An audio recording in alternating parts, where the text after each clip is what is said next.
MATLAB puede calcular las integrales usando el cálculo simbólico o aproximando numéricamente. En este vídeo nos enfocamos en el cálculo simbólico. Aprenderemos cómo calcular las integrales indefinidas y definidas, cómo visualizar las sumas de Riemann y cómo representar y calcular áreas. Para todas estas tareas nos sirve el comando int en MATLAB. La sintaxis depende de si la integral es indefinida o definida. En el caso de primitivas, integrales indefinidas, basta con poner el integrando como el primer argumento de la función int. Si el integrando depende de varias variables, especificamos con respecto a cuál se calcula la primitiva utilizando la sintaxis adecuada. El resultado aparece sin la constante de integración, por lo cual puede diferir del resultado obtenido calculándolo a mano. Sin embargo, la diferencia entre ambos resultados será una constante. Para comprobar que la primitiva es correcta, podemos derivarla. Efectivamente, si sumamos cualquier constante a las primitivas, seguirán siendo correctas debido a la propiedad de la integral indefinida. Para calcular la integral definida, añadimos dos argumentos adicionales, los límites de integración.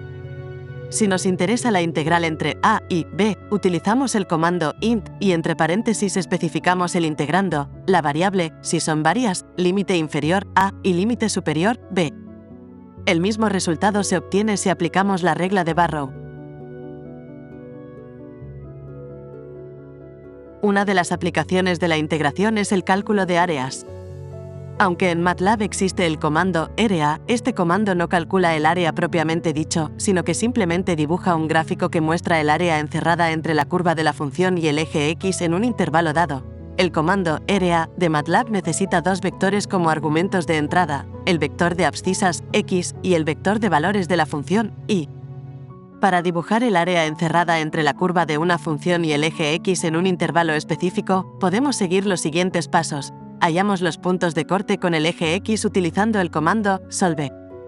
Estos puntos son las raíces de la función en el intervalo de interés y los guardamos en un vector PC. Utilizamos el comando double para convertir las raíces encontradas en números reales. Para asegurarnos de que los valores en el vector están en orden ascendente, utilizamos el comando sort. Creamos un vector de puntos equidistantes en el intervalo de interés, desde la primera raíz hasta la segunda, utilizando el comando linspace. Evaluamos la función f en estos puntos. Podemos poner directamente la expresión de la función f o simplemente utilizar f.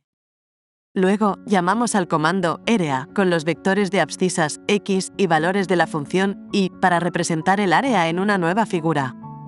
Para dibujarla en la misma figura, utilizamos hold on.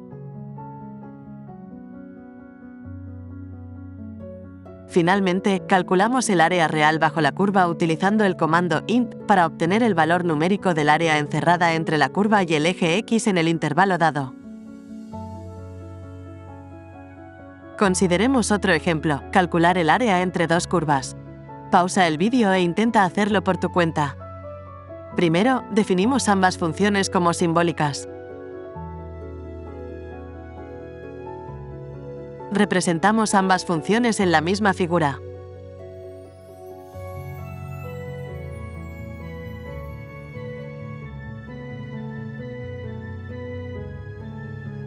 Hallamos los puntos de corte entre las curvas y los ordenamos.